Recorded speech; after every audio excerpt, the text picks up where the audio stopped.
Moving Wisconsin forward one joke at a time. This is As Goes Wisconsin with Kristen Bry. So it goes, so it goes, so it goes, so it goes. Where it's going, no one knows. Hello, Wisconsin! Now, filling in for the new mom, here's Jane Matinaire. Welcome to As Goes Wisconsin. Jane Matinaire in for Kristen Bry. Not a new mom yet. Not as far as we know. So we haven't gotten any word yet. Kristen's just, her last show was on Friday. Now she's on maternity leave. So we're just waiting for word.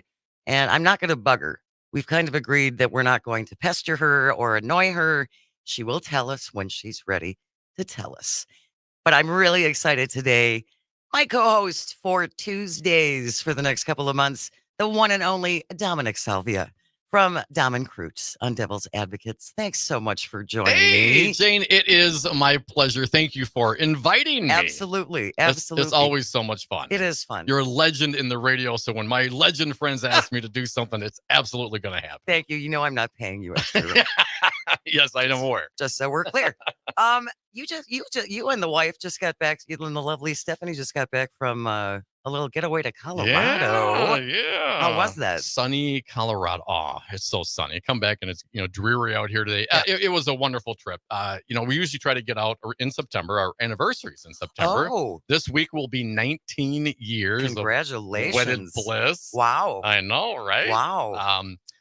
And also Steph does events. And so her summer season, she's very busy during the summer, just capped off with Nightlight at Joy Engine on Mitchell Street. So lots of planning, lots of things going into the summer. So we like to get out and, wander around the mountains and clear our heads a little bit and get a little humble, man. It is beautiful out there. Went to Denver, went to Estes Park from there and, hiked in the mountains and 3 miles up, 1,000 feet and back down again.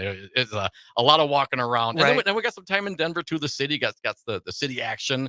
Denver's a wonderful, beautiful town. A lot of art district there is amazing. So it was a great trip. Nice. Kind of quick Thursday through last night, but nice to get out and clear the head a little bit. And you said this Thursday, the 28th, is your anniversary? Yeah. That's my anniversary. No way. Is it really? Yes. Paul and I will be married 23 years. Oh, well, happy anniversary. And to you and Stephanie All as right. well. We'll have to go out and party. Yeah, absolutely. We are going to start things off this morning talking about the Republican efforts to impeach Justice Janet Protasiewicz, even though she hasn't even heard a case yet or really done anything. I mean, how yet. dare she beat Dan Kelly in an election by 200,000 votes? I mean, that cannot stand. Well, she's just squeaked by with that win. It was such a nail biter. But I couldn't help but stumble upon this morning. It's an opinion piece by Carlton Huffman in today's Milwaukee Journal Sentinel. And I just think it's worth a share. So we're just going to share this article again from JS Online.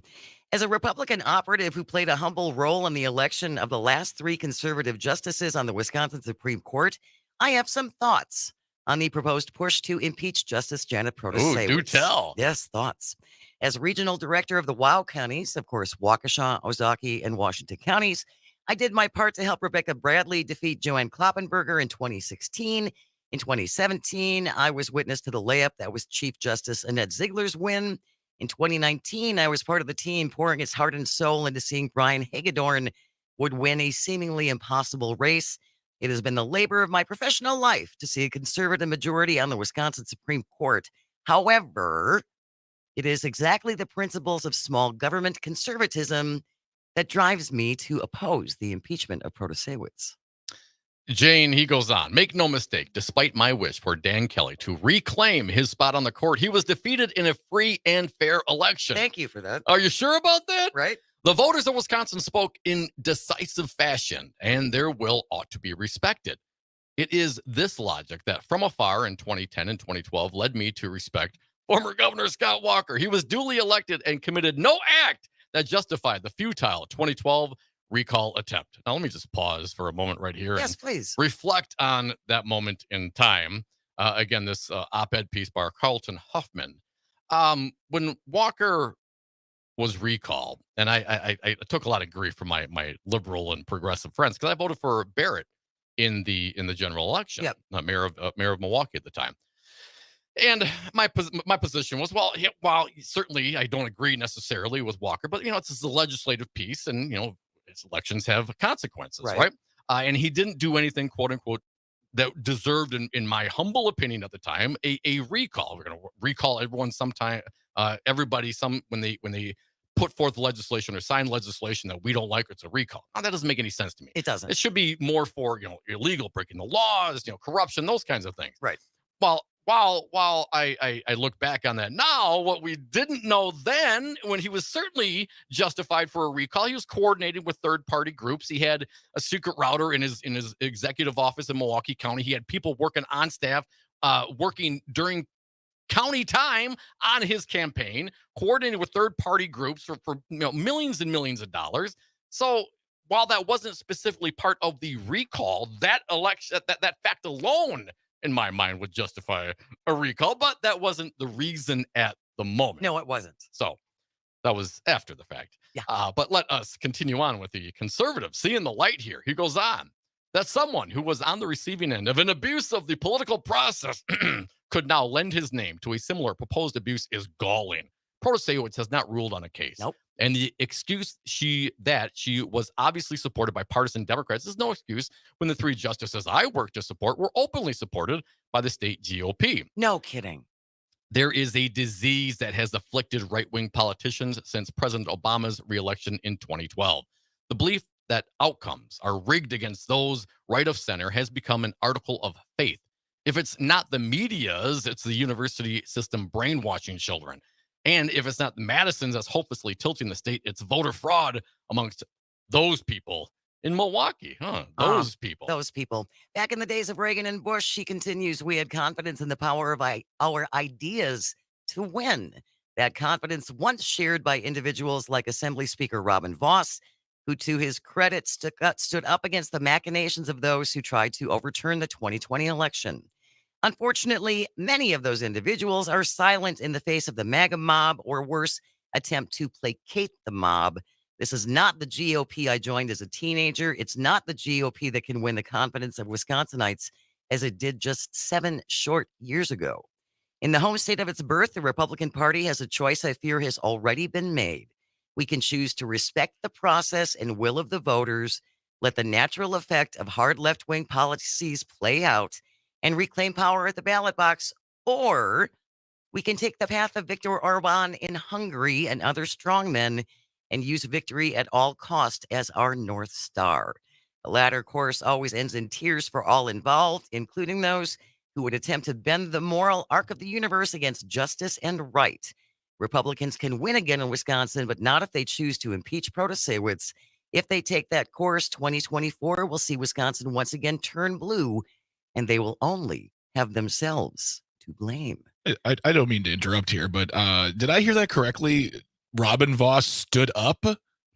Didn't he allow millions of dollars to be spent investigating, quote unquote? If he stood up, he would have said, no, deal with it. Move on. I think that's a point there, yes. Yeah. So, and Popcorn King, take a knee. And as Dominic pointed to, sometimes it's not what you say, it's what you omit. Right. So this is an opinion piece. Again, his name is Carlton Huffman, former grassroots director of the Republican Party of Wisconsin, but it's an op-ed in today's Milwaukee Journal-Sentinel. And I can't disagree with him. It's hard to, right? Right? And to his credit, it's good to see Republicans of seemingly good faith, again, may or may not agree politically, but you rely on the process. You work the process. That's what you do in a democracy. We have how they've been done. Some things are rules, some things are tradition, and some things are legislative laws. And I get that you always want to push and do what you can to maximize your efficiency to get your side, your team elected. Sure. But when people elect Protasewicz by 200,000 votes, she hasn't even ruled on a case, and you're going to push this forward. This affliction of this disease that is in the Republican Party, it is willing. It is a willing Robin Vos. They are willing to go along with this. It's a disease is something that you can't fight against. You know what I mean? Right. I don't know if that's necessarily because Robin Vos, these Republicans, they could turn, they could not do this. Oh, they sure. They can have other, they can do other things than try to impeach Protasevich. They could, hell, if they're not winning on their policies and their legislative agenda, they could change those things. But no, they don't change those things. I mean, look at the abortion law here in the state of Wisconsin. You know, I mean, a perfect example. Yes. Women are second-class citizens, and the Republicans, they're fine with that. They lose elections because of this policy, but they don't look at it and say, well, maybe we should change our policy. Oh, of course not. No. We have to try to subvert, try to, make it harder for people to go vote. And that is not, if there was something being done, if there was some real games being played in the electoral system, and because of that, the Republicans, who they think have the majority of the people behind them, the silent majority, then if that's the case, they should want more people to vote. For sure. Because it would reflect their will and the will of their policies and their supporters. But they don't, because number one, people don't want those policies necessarily. I mean, taxes are taxes. I mean, Republicans' answer to everything, lower taxes. That is their answer for everything. I mean, the abortion, right now. Give her a tax credit. Right, yes, that's right. gonna solve everything. The fetus, 2 cells clumped together, you get a tax break. Congratulations. Right. Not that there aren't issues with that whole thing. I know the whole thing is but you're right. Their policies are not popular, and their policies have not been popular. And rather than change their policies to reflect what the electorate wants, they find different ways to go around the system, to alter the system, to game the rules in their favor so they can continue to stick their fingers in their ears and go, la, la, la, la, la. I don't hear you because I don't have to. Better ideas and better candidates, as Robin Voss would say. But of course, the gerrymander is an issue. And this, of course, abortion and gerrymandering is exactly what Protasevich is going to eventually rule upon. 844-967-2789, 844-96-PARTY. If you want to check in, call and or text on this op-ed in today's Journal Sentinel about why the GOP should not impeach Justice Janet Protasevich. We'd love to hear from you. 844-967-2789. Stick around. We'll be right back after the break. This is As Goes Wisconsin on the Civic Media Radio Network.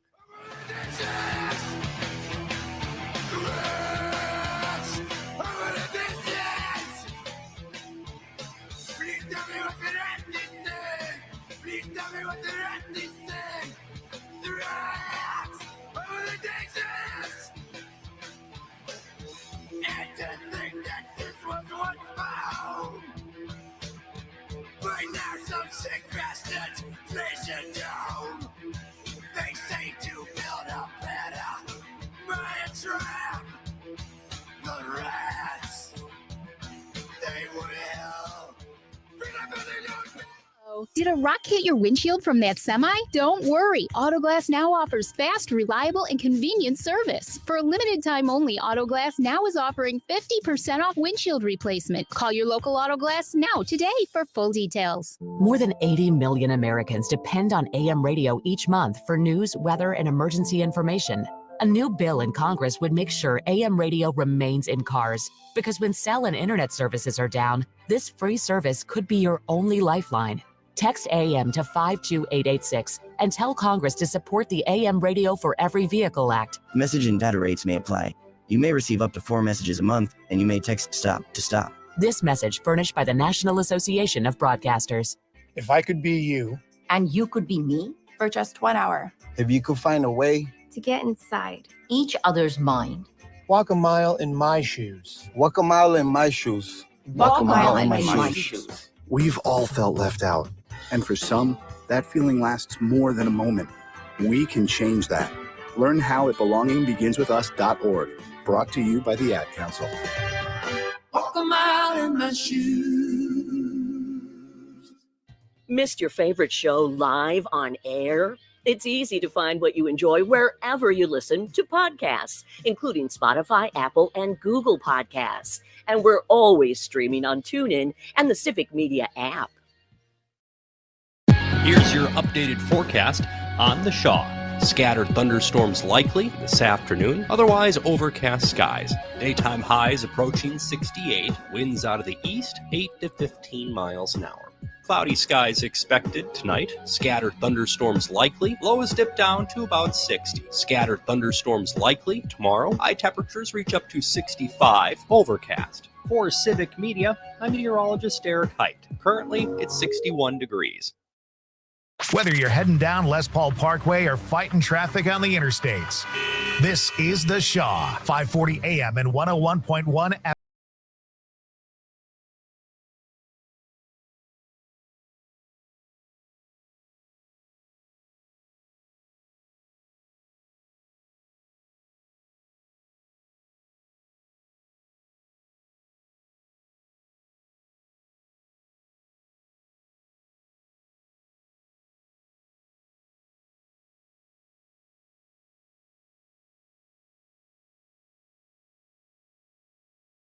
Until Kristen comes back, we wish her well, her and the family. Good luck with all that. Jane, these Republicans in the state of Wisconsin, even some of these activist Republicans recognize the headwinds that they will face when they unjustly, unconstitutionally, I would submit, because Janet Protasevich has committed no crimes, Right. no misdemeanors, no fraud. She hasn't even ruled on a case, I don't think, yet. No, she hasn't. And they want to go because they want to impeach her because they're running out of ideas. They're running out of, they're losing. They lost by 200,000 votes. Which in Wisconsin, which is a 50-50 state, is an enormous. I mean, it's a huge win. It is a huge It's not as she didn't squeak by. She didn't. Let's recount these ballots, because no, it was a resounding victory. It was a resounding victory, and the Republicans are running scared.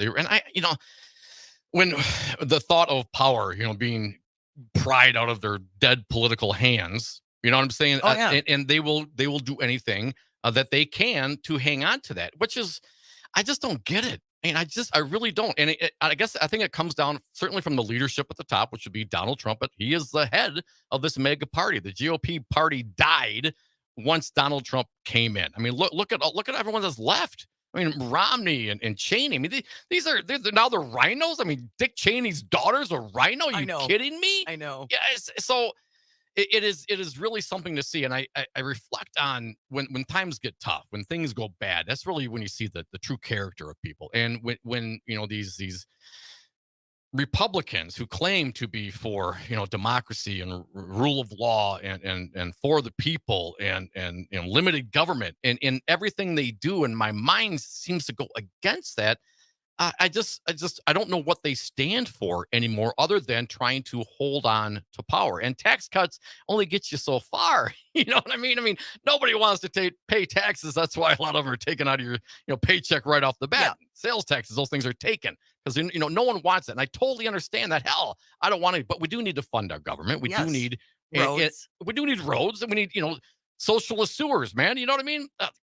So these things are important to a functioning democracy, functioning republic, and no question there is, waste, fraud, and abuse in anything, yes. Right? But you look at, okay, well, what did Robin Voss do about waste, fraud, and abuse? Well, contrary to this Republican op-ed, he didn't stand up to the 2020 election. I mean, he invested millions of dollars of Wisconsin taxpayers to Gableman, the former disgraced Wisconsin Supreme Court justice, who he hired and then unceremoniously fired and insulted on the way out the door. And we're all on the hook for that. And these are still going on. Yes. This is still a cost. Again, same thing. Foxconn, go back. Let's see how do we get here from where we're at? Well, Foxconn, $3.5 billion or $4 billion, whatever the number was supposed to be, was outrageous to begin with. Yes. And then they backpedal, number came up. It was the whole thing. And so you use literally the Republicans, the small government Republicans, use the force of government to take people's land, to give it to a international corporation for a political jobs giveaway.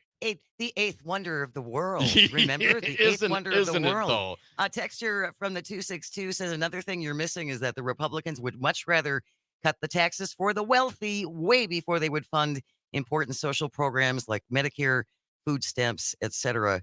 Thank you for that. You can always check in 844-967-2789.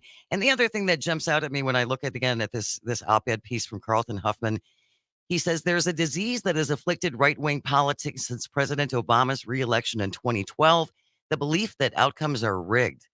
Gee, who reinforced and has been reinforcing the elections are rigged, early voting is corrupt, drop boxes are dangerous and full of fake stuffed ballots. Which political party has been pushing that for the last, I don't know, decade? But now they're all on board for it. I saw an ad from Glenn Youngkin in West Virginia, about voting early. Get out there. We can't come from behind. Get out there and vote early. It's wait a minute.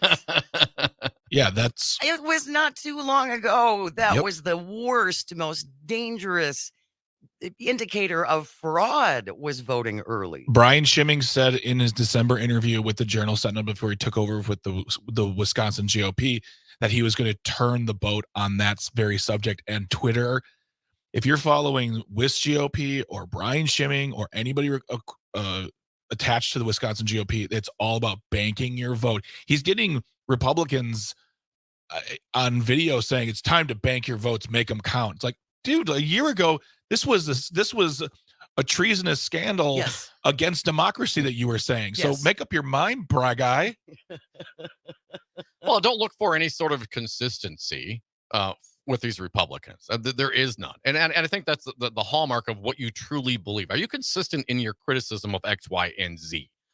If you look at what's going on here in the Senate right now, Menendez, indicted on some serious charges, right? And what do we see? We see lots of Democrats and certainly a lot of talking heads. I'm one of them. Get out, resign, man. Yes. And if you're innocent, then run for re-election again. It is a privilege to be in the Senate. That is not something that you are guaranteed through your Constitution. You know what I mean? Innocent until proven guilty doesn't mean you get to hold that job. Well, and if you have $480,000 lying around in cash in your house, I think you made enough money. Yeah, you'll be all right. I think you should. You're not worrying about paying the rent. If you budget, you can stretch that out. But no one's attacking Department of Justice. You know what I'm saying? Right. No Dems are saying, "Oh, this is rigged. Oh, we got to fight. We got to execute this guy." These things aren't happening. Yeah. All right. When we get back from the break, Dan Schaefer, award-winning author of The Recombobulation Era, will be here as we recombobulate, going to talk about the proposed stadium deal and so much more. So I hope you will stay with us. This is As Goes with.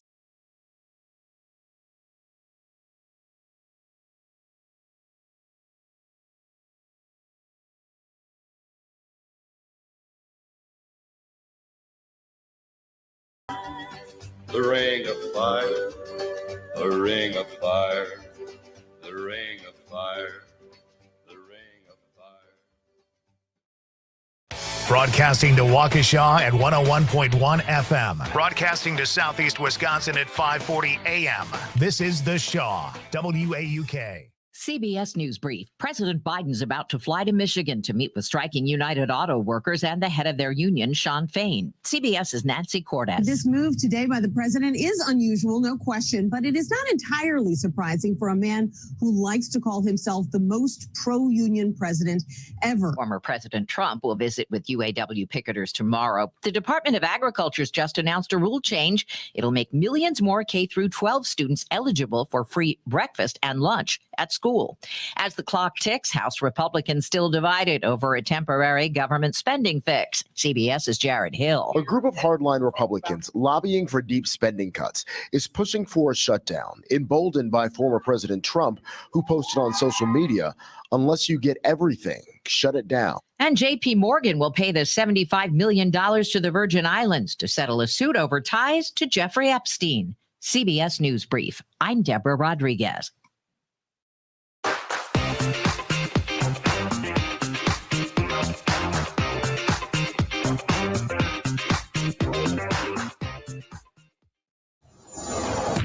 With news on WAUK The Shaw, I'm Stuart J. Waddles. Stay out of the Great Lake today. A beach hazard statement runs through tonight for Lake Michigan beaches all along the shoreline from Sheboygan to Kenosha. Life-threatening waves of 3 to 6 feet are expected along with dangerous currents. A 17-year-old Milwaukee student has been charged with bringing a compact pistol into a classroom at North Division High School. Nate Wegehopt has more. The gun, which folds into a wallet-sized shape, is about as large as a stack of credit cards and lighter than a roll of quarters. Police say during class, the student played with the gun, leading the teacher to confiscate it and alert the principal. They then contacted Milwaukee police. The gun was unloaded and the teen did not have any ammunition. The Milwaukee County District Attorney's Office is pursuing adult charges. Parents are concerned that the gun even made its way into the school. With news on WAUK The Shaw, I'm Stuart J. Waddles. Hey, this is Matt from Design Garden. Remember when the internet was new? Back then, you had to leave your house to start a business. Companies used to pay programmers bags of cash to get online. Now, small businesses can get online with a Facebook business page, or Squarespace, or Google My Business, or WordPress. But which tools should you use? Can you afford to go down the wrong path? Design Garden uses modern tools to build your website the right way. Find us online at design.garden. Again, that's design.garden. Wisconsin is facing an unprecedented threat, a constitutional crisis that would overrule the votes of nearly 2 million Wisconsinites who voted in the state Supreme Court election this past April. It's a threat made by some extremist Republicans who are desperate to overturn a fair and democratic election so they can hold on to power. Instead of focusing on the issues we really care about, they are threatening to illegally impeach Justice Janet Protasiewicz without evidence before she's even ruled on a single case. Removing Justice Janet Protasiewicz from office would threaten our democracy and overrule the will of the people. But it's not too late to protect your vote and stand up for the rule of law. Tell your state legislators not to overturn the results of an election. Tell them to oppose the illegal impeachment of Justice Janet Protasiewicz. Contact your state legislators at 1-800-362-9472. Then visit defendjustice.us to learn more about how you can help stop the illegal impeachment of Justice Janet. Paid for by A Better Wisconsin Together Incorporated. Pursuing the truth wherever it may lead. The Todd Alba Show, weekday afternoons from 1 till 3. Join the conversation. Get involved. The Todd Alba Show on your local civic media radio station and on the app.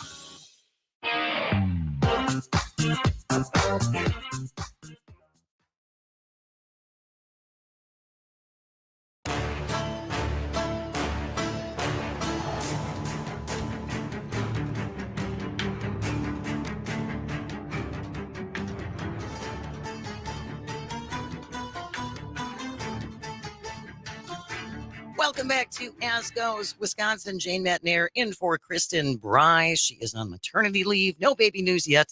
As soon as we know and we are given the okay, we will tell you all the details. But for right now, there's nothing to report. Dominic Salvia from Devil's Advocates is my co-host on Tuesdays and joining us.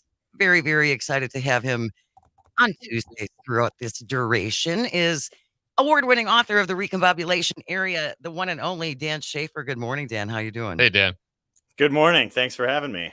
Absolutely. So, stadium deal.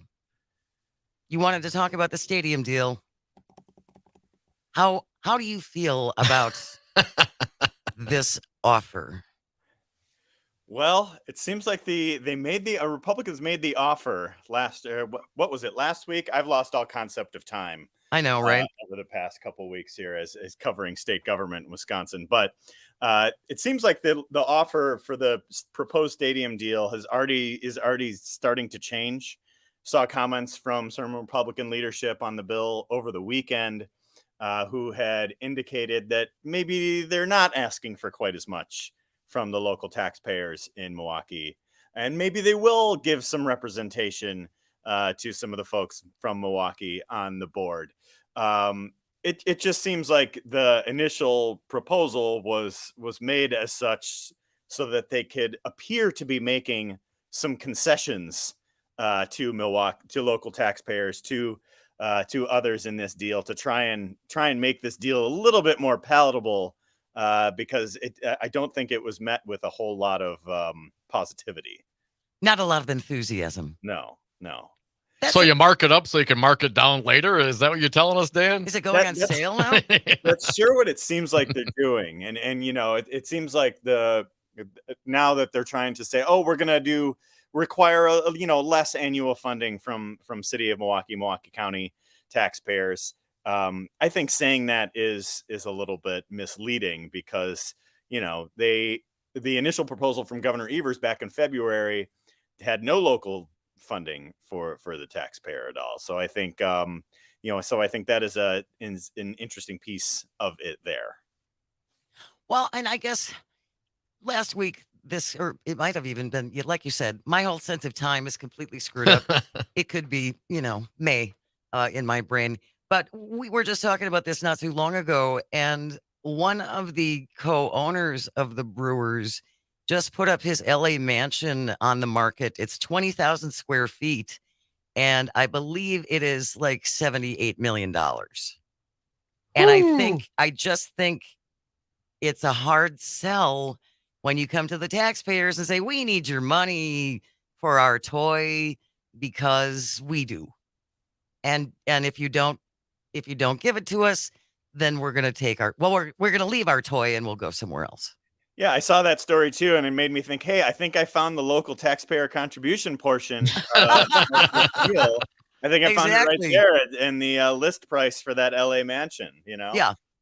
So I think, the Brewers have, I think a lot of the optics and the PR surrounding this deal has been so bad from the Brewers, trying to sell the public on this deal. I think back to covering, I covered the Milwaukee Bucks arena debate in depth when I was back at Milwaukee Magazine, and the Bucks had a much different process for how they were wanting to pitch the public on funding the Bucks arena. They talked about it as being this catalyst for downtown. They talked about it bringing more development into the area.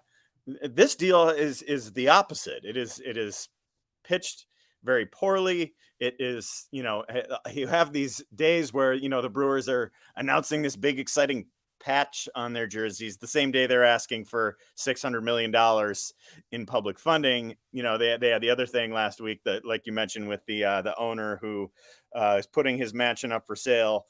So I think, and the Bucks did a few other things right. They required union labor as part of the deal. They reached out to the community. They wanted to make, locally owned, minority owned, women owned businesses a part of the construction of Fiserv Forum. And it's just so frustrating to see the Brewers take such a different approach when I think what the Bucks did ultimately was a pretty successful approach. I mean, I think you can argue about whether any funding for these arena deals is a good number, but I think if you're going to do it, follow a recent successful example, instead of just ask for hundreds of millions of dollars more than the Bucks asked for and promise a whole lot less.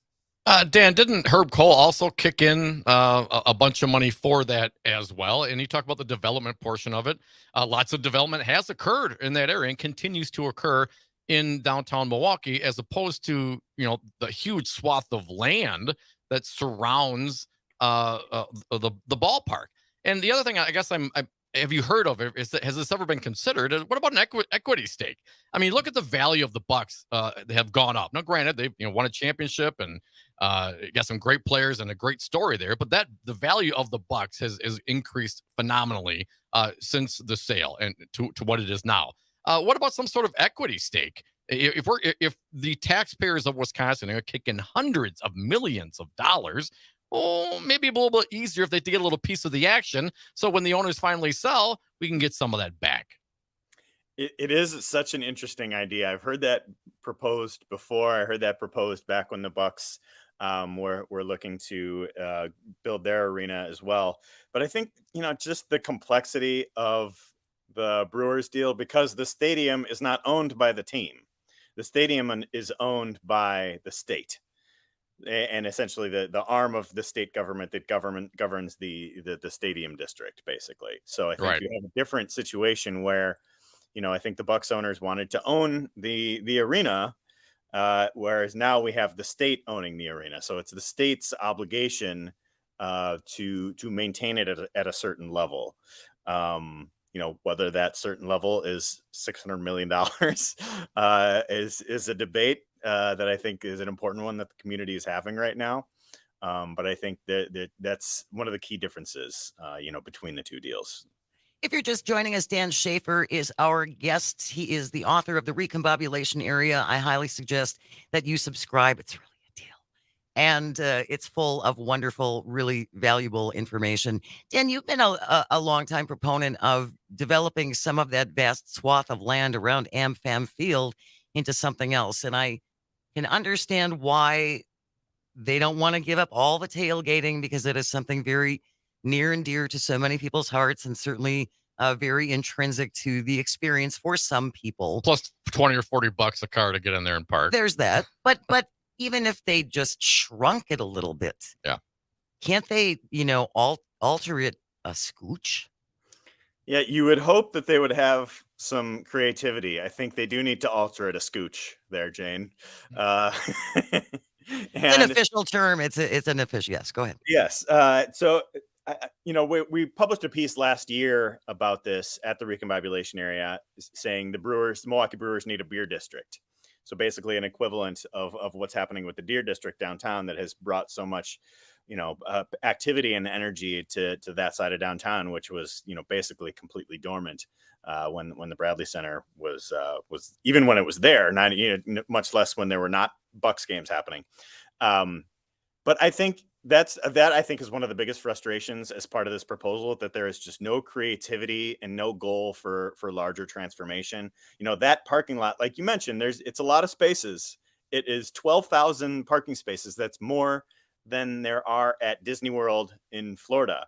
So yes, that's not an exaggeration. There are more parking spots at American Family Field than there are at Disney World in Florida. So I think they could maybe go from 12,000 parking spots to 10,000 and maybe develop the portions of it. I think there is a way to maintain the tailgating culture, which I know Brewers officials have talked about. I do think it is obviously a big part of baseball in Milwaukee is the tailgating culture, but I think you can have both. I think you can have the tailgating culture with, the tons of parking that they have there, and, look at creative approaches. One of the things that I've written about at the Recombobulation Area too is wanting to tear down the stadium freeway.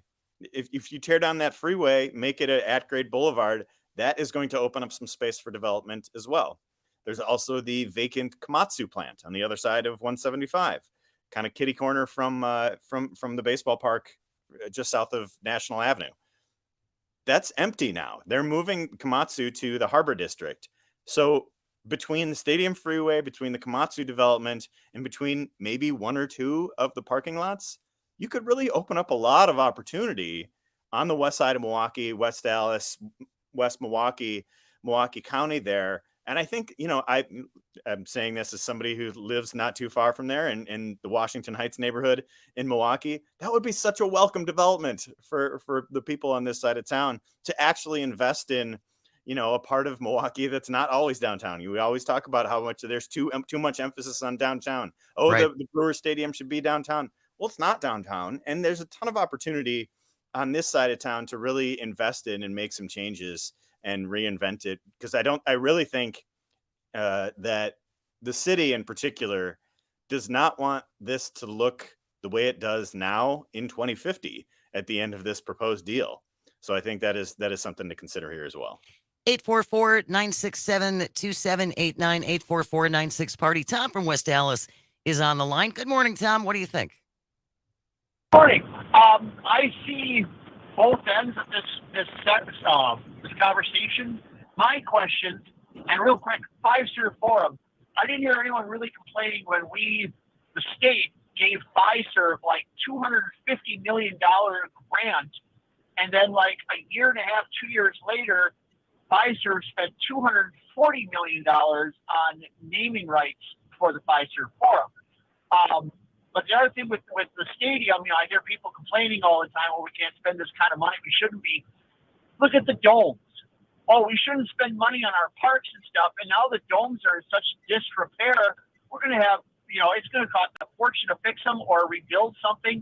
But same with the stadium. The Brewers, like all sports teams, will threaten, to leave, and sports teams have left. What happens if the Brewers leave? Because they're like, okay, you guys don't want to give us any money. even though we lease that building, we do not own it.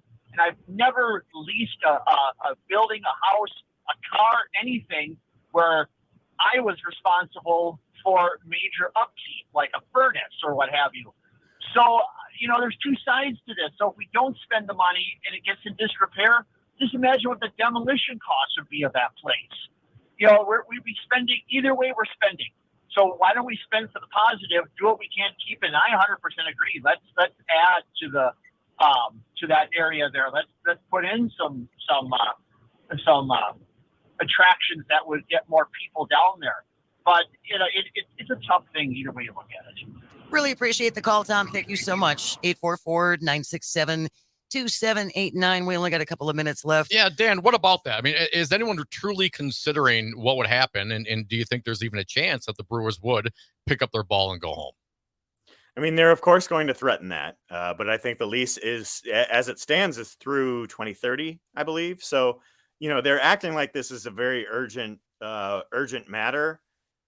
I think there's some time. I think it's more important to get this right than to get it done quickly. I think it's more important that we look at the big picture of this and get it right. If we're going to make an investment in something that's going to be lasting, 25 plus years for Milwaukee, let's get it right. Let's not, rush something through and then, be having hindsight saying, oh, we shouldn't have done it that way. Let's get it right. Well, and I don't think anybody really wants to see the Brewers leave. No. I certainly don't, and I haven't been to a game in years. I appreciate the economic benefits to the city and just all the other things that come with it. So, yeah, it would be great if we could work something out. Dan will be with us on the other side of the break when we get back, so please stick around. You are listening to As Goes Wisconsin. This is the Civic Media Radio Network.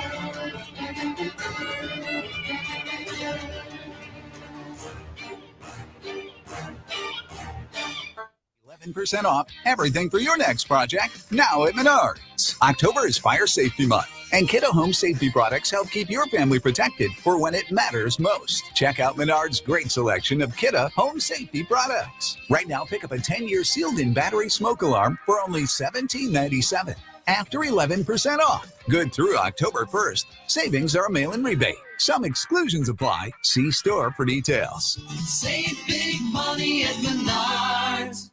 Think you'd like working with us at Civic Media? We're having fun and moving fast to preserve hometown radio across Wisconsin. If you have the right skills to join our team, let's talk. Civic Media is a proud equal opportunity employer committed to diversity and inclusion, along with the growth and development of all current and future employees. If you're interested or are part of an organization who wants to know more, go to our website, civicmedia.us, and click on the Careers tab. Sometimes I just cannot believe all the storms we've gone through here. I can only hope that we'll be able to leave this house to you one day, baby.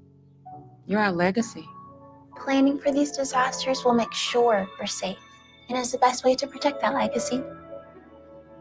Protect your legacy. Visit ready.gov/plan for the tools and tips you need to start your emergency preparedness plan today. Brought to you by FEMA and the Ad Council.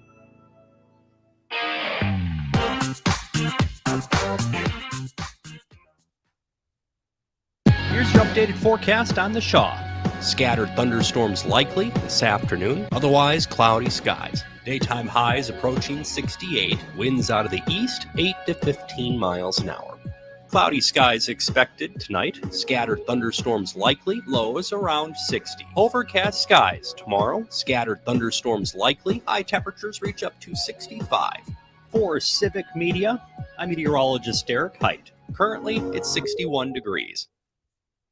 Your home for the Devil's Advocates. Weekday afternoons.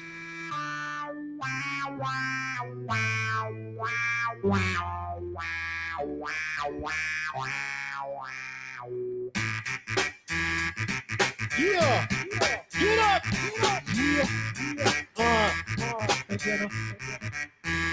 Yes, here we go again, give you more, nothing lesser. Back on the mic is the antidepressant. And we are back. Thank you for listening to As It Goes Wisconsin. Jane, and Dan Schaefer, the Recombobulation area. Thanks for sticking around, Dan. Let's go to some national politics. Politicians getting indicted. And for once, Dan, it's not Donald Trump or a Republican. This time it is a senator, a very powerful senator, getting indicted. Apparently gold bars, cash, and workout equipment. Dan, lots of people are starting to call for Senator Menendez to resign. I'm one of them. It's nice to see some consistency on the Democratic side for upholding principles and values and trying to push out corruption. And Tammy Baldwin has now, our senator from Wisconsin, apparently come out and also suggested that. Dan, what do you think is going to happen as this unfolds?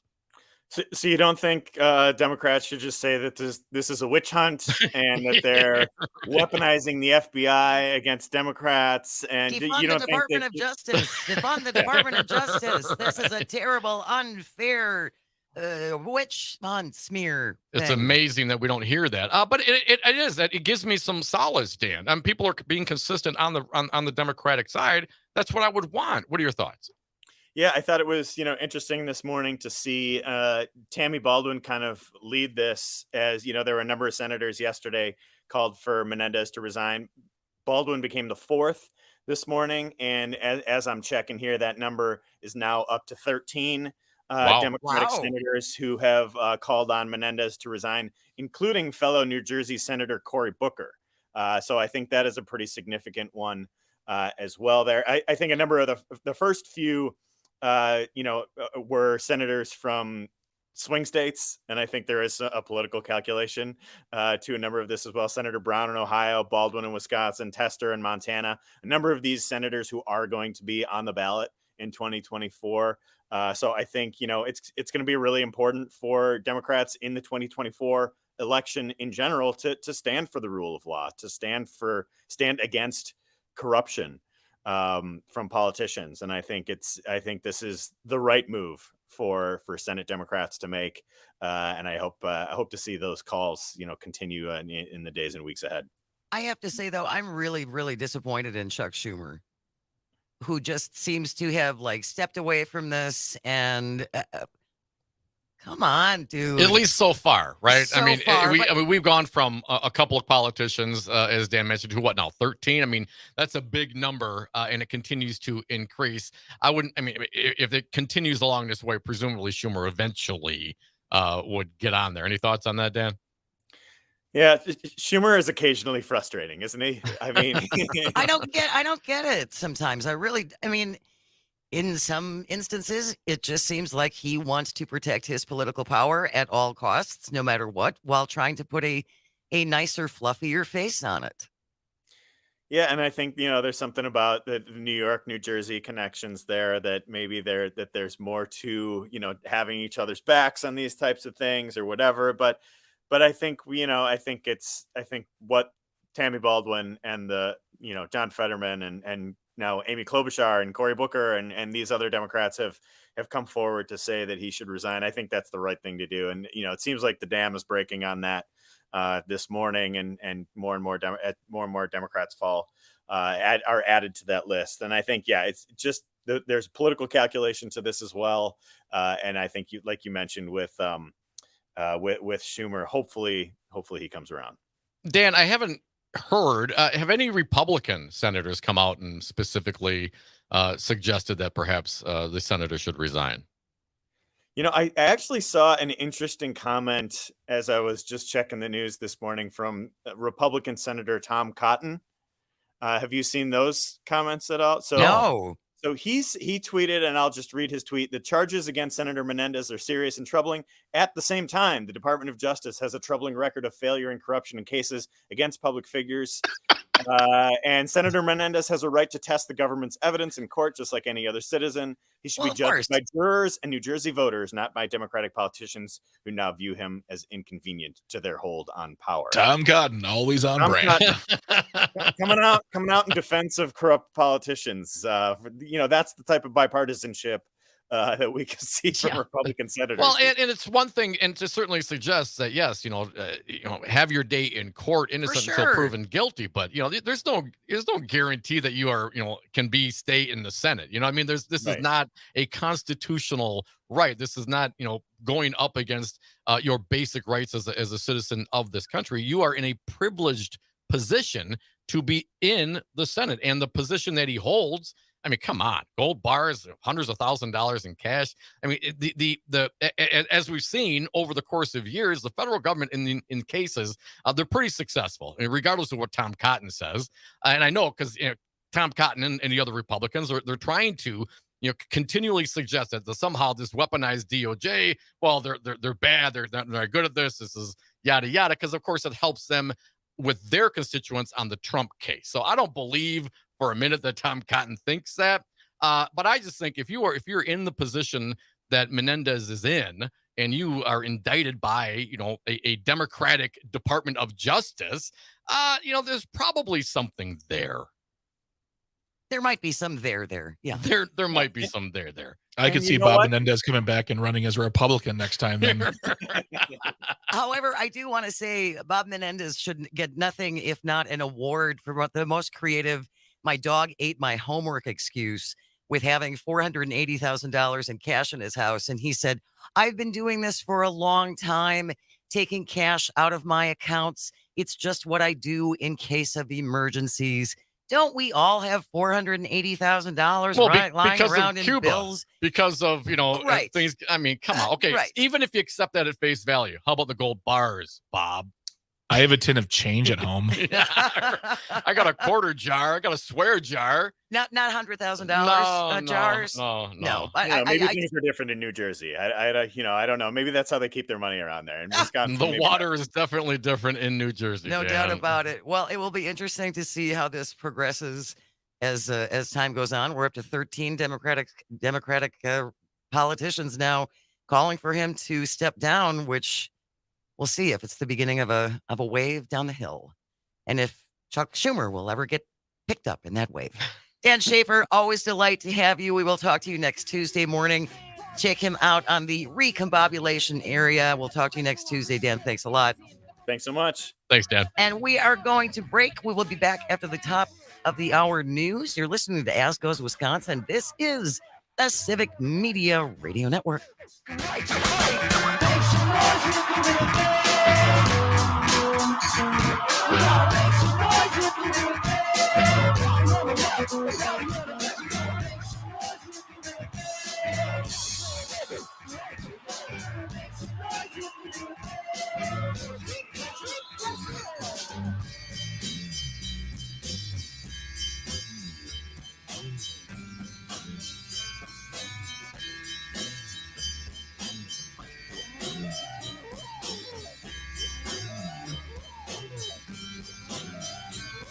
US Kids presents What to Expect When You're Expecting a Teenager.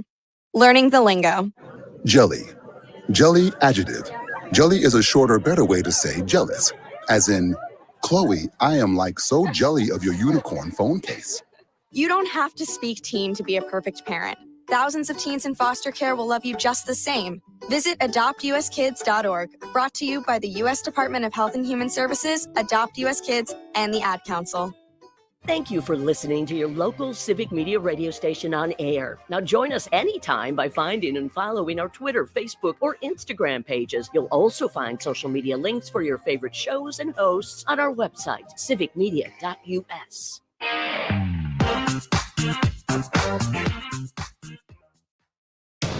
You're listening to The Shaw, WAUK 540 AM Jackson, W266DR Waukesha, and always streaming on the Civic Media app. This is CBS News on the Hour, presented by Indeed.com. I'm Steve Kathan. Uncertainty and political wrangling in Washington as a possible government shutdown could be just days away. CBS's Scott McFarlane on Capitol Hill, where the focus is on House Speaker McCarthy, but there could be movement in the Senate. There's this bipartisan group of senators who think they have bipartisan consensus on a plan to just keep the government open another month or two to let negotiations extend. But The transcendent question of the moment is, will the U.S. House Speaker put that thing on the floor to a vote? Some Republicans have been unequivocal. They will move against McCarthy, try to oust him from his speakership if he gets Democratic support for a bill when Republicans are holding out for significant cuts to avoid the budget deficit from ballooning. Well, President Biden has plans outside Washington today, as we hear from CBS's Nancy Cordes. Today, President Biden is going to fly to Detroit to stand with picketing UAW workers from Wayne County. Mr. Biden's trip today comes one day before former President Donald Trump is slated to skip the second GOP debate tomorrow to speak to auto workers in Michigan himself. The U.S. Supreme Court's decided not to block a lower court ruling that upended Alabama's Republican-drawn congressional map for bias against black voters. J.P. Morgan has agreed to a $75 million settlement with the U.S. Virgin Islands in a lawsuit tied to the late Jeffrey Epstein.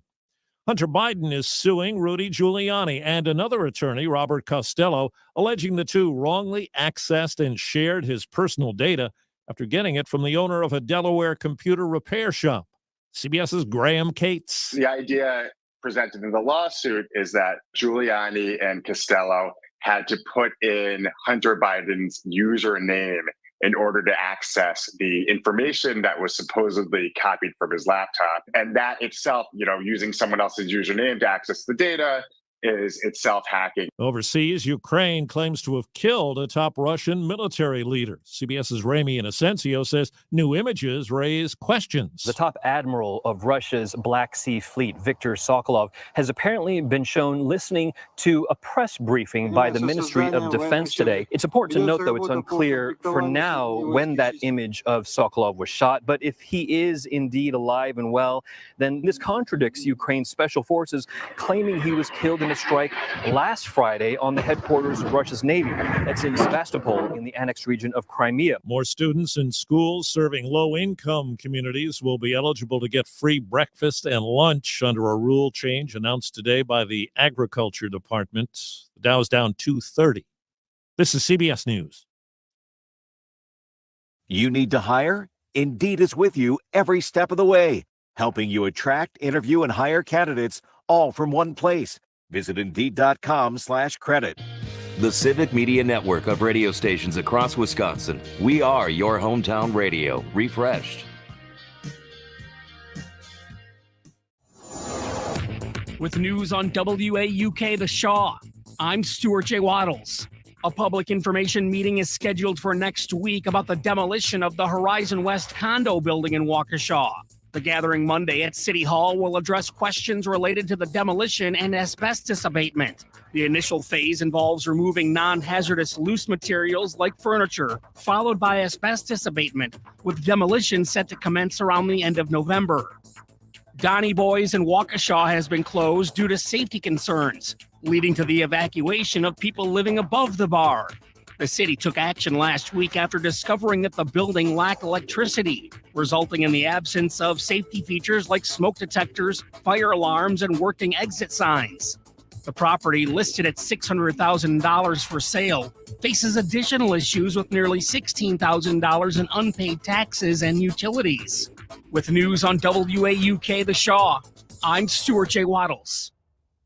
Attention taxpayers, ready for some bad news? With $80 billion in new funding from Congress, the IRS has launched their most aggressive hiring campaign ever to ramp up enforcement. If you're ignoring your taxes, don't delay another minute because your paycheck, your bank account, even your home or business could already be at risk. Now, here's the good news. Optima Tax Relief, America's #1 tax relief firm, can get to work immediately, helping to protect you from the IRS. A+ rated by the Better Business Bureau, their tax attorneys and licensed professionals are experts at resolving tax problems. Let them help determine if you qualify for the Fresh Start Initiative or other powerful IRS tax assistance programs. Take control. Call Optima Tax Relief now for a free consultation. Call 800-343-6460. 800-343-6460. 800-343-6460.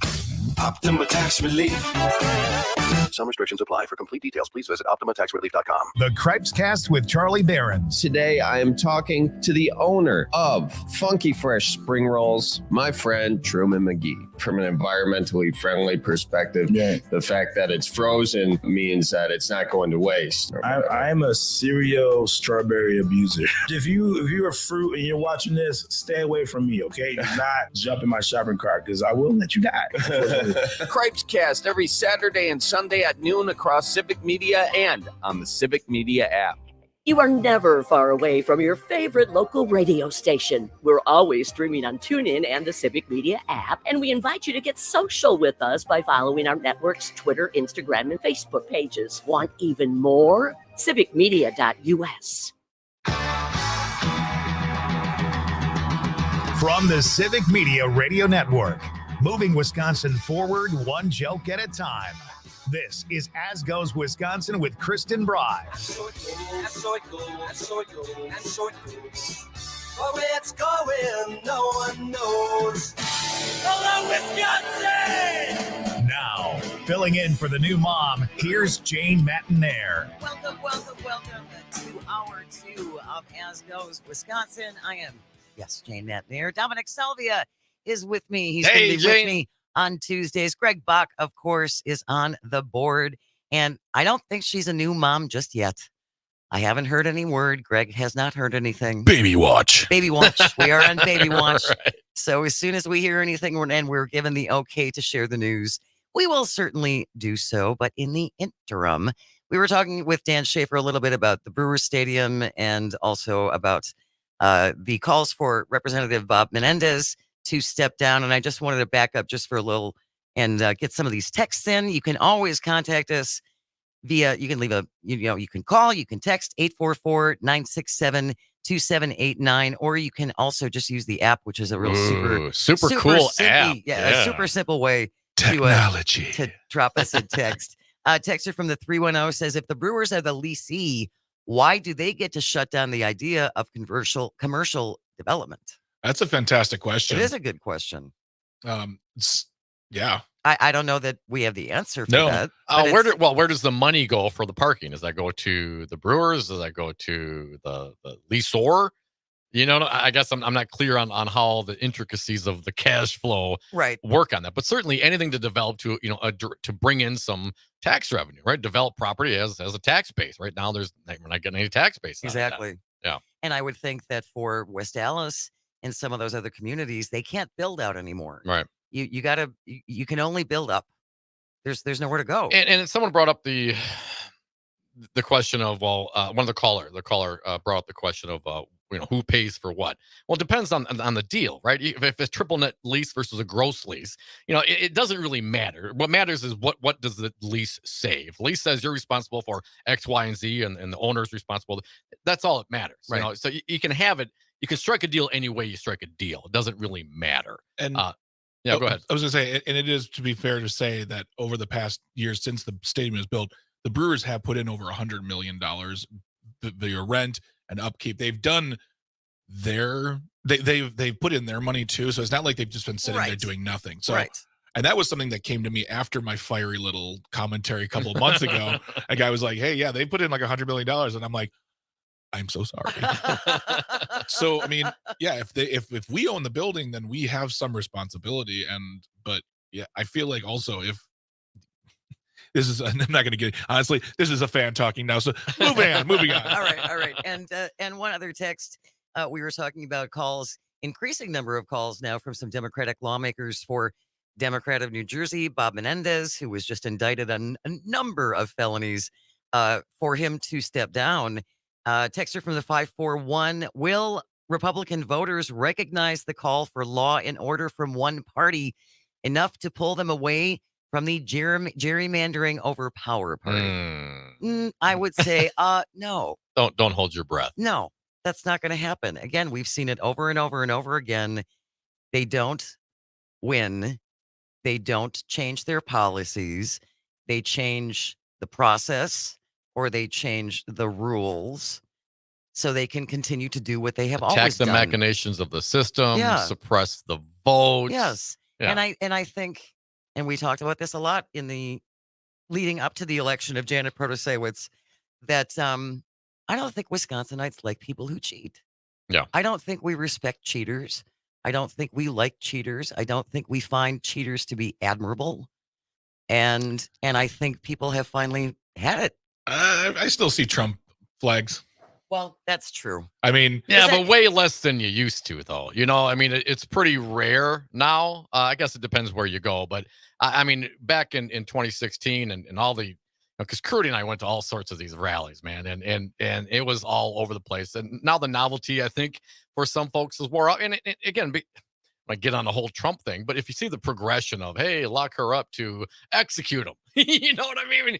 It's like the slow burn, the frog in the pot. You almost get desensitized to it. And I just think to myself, if we would have read some of the things that Donald Trump is saying literally today, this weekend, 5 or 6 years ago, people would have lost their minds. Really? But we're just kind of that's just Trump being Trump. That's just how it is now. And I think that's a very, very, for a society, very dangerous place to be. Without a doubt. Yeah. And again, I just don't see the Republican side embracing, calling for some. I mean, a reporter asked George Santos what Bob Menendez should do.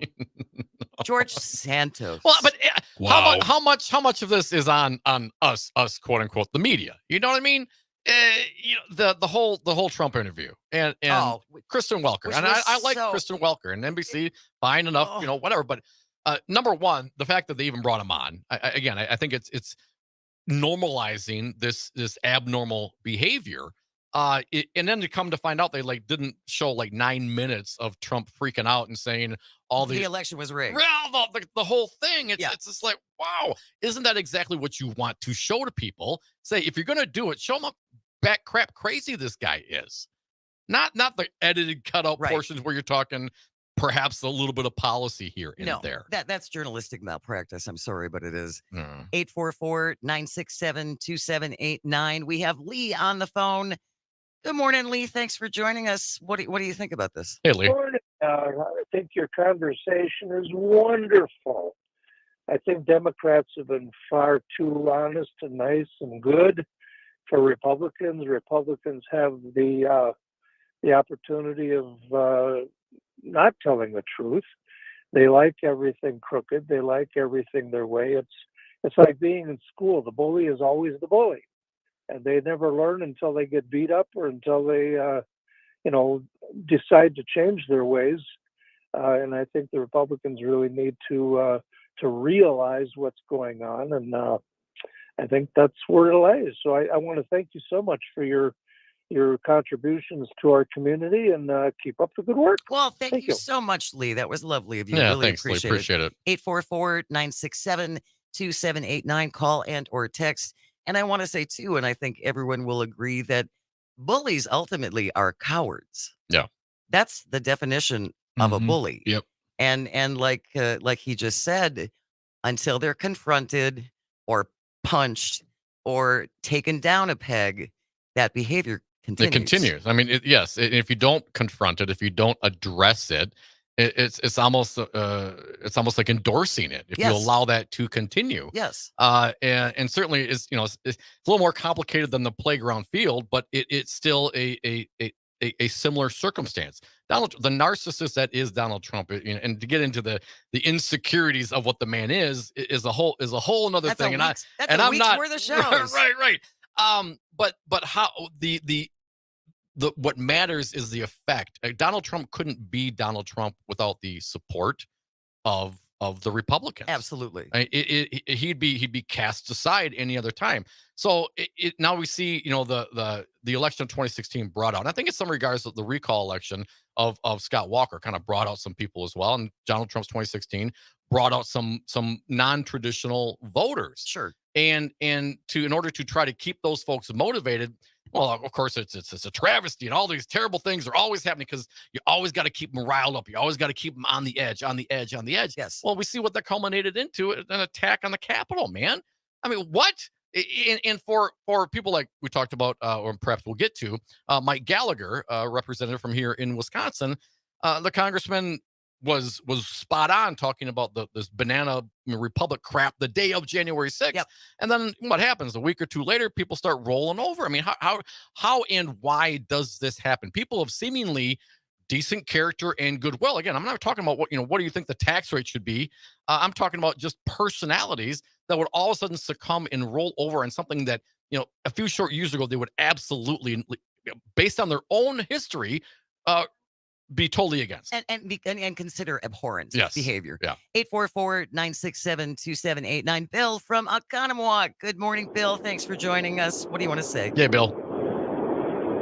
Thanks. I totally agree with what you guys are accomplishing. But here's, I think, a way of dealing with Robin Voss and Rod Johnson, all of them. We want them to sign something or to put their name to something. Are they for integrity, honesty, diplomacy, all the leadership? Because if they are, then when there's an issue on hand, whether it's the budget, no matter what it is, well, let's hear your plan first, and then we'll take it from there. They have no plan. We all know that, and they have no integrity. We know that. They have no honesty. We know that. But once it's brought to the attention of Wisconsin voters, I think there's so many people that need to start taking things seriously because it's a fight for democracy. And if we don't look at the character of what it takes to be a leader, we're missing the boat. And if we don't challenge him on that, we're really missing a boat because Robin Voss, I don't know what he can do in open sessions. Everything with Robin is closed doors, behind the back, however he get it done so nobody can see what's going on.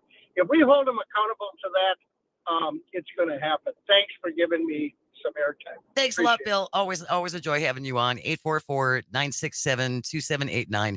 844-96-PARTY. Call and or text. We have a couple people hanging on the line. We only have a couple of minutes because we're right up against the break. So if you can stick on through the break, we will come back with you and kick this around a little bit more.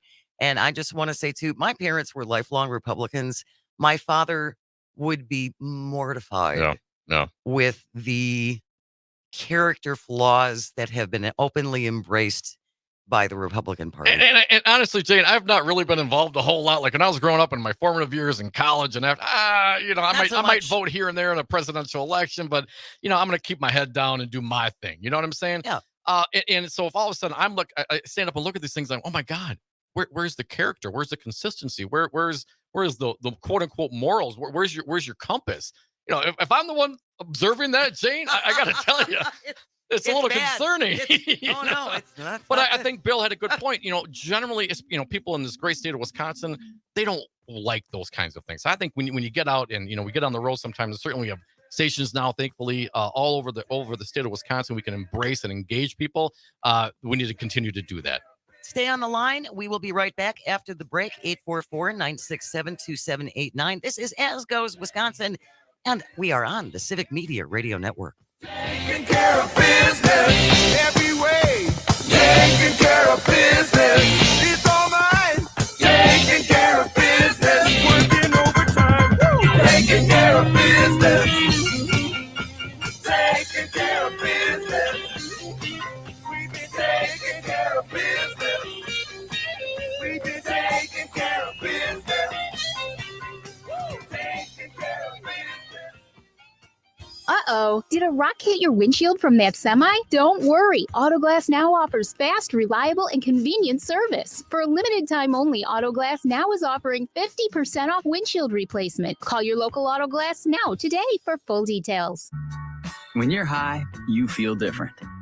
You think different, you talk different, you draw different, you listen to music different, but you probably knew that. Problem is, you also drive different, and not in a good way. That's why driving high is illegal everywhere. So if you're high, just don't drive. Make a plan to get a sober ride. Because if you feel different, you drive different. Brought to you by NHTSA and the Ad Council. Don't let biased algorithms or degree screens or exclusive professional networks or stereotypes. Don't let anything keep you from discovering the half of the workforce who are stars. Workers skilled through alternative routes rather than a bachelor's degree. It's time to tear the paper ceiling and see the stars beyond it. Find out how you can make stars part of your talent strategy at tearthepaperceiling.org. Brought to you by Opportunity at Work and the Ad Council. Up North News Radio with Pat Kreitlow, Wisconsin's home for daily conversations about the state's latest headlines and stories. Weekday mornings from 6 till 8 on your local Civic Media radio station and on the Civic Media app. Here's your updated forecast on the Shaw. Scattered thunderstorms likely this afternoon, otherwise cloudy skies. Daytime highs approaching 68. Winds out of the east, 8 to 15 miles an hour. Cloudy skies expected tonight. Scattered thunderstorms likely. Lows around 60. Overcast skies tomorrow. Scattered thunderstorms likely. High temperatures reach up to 65. For Civic Media, I'm meteorologist Derek Height. Currently, it's 61 degrees. Keeping Southeast Wisconsin informed, engaged, and entertained. This is The Shaw, 540 AM and 101.1 FM.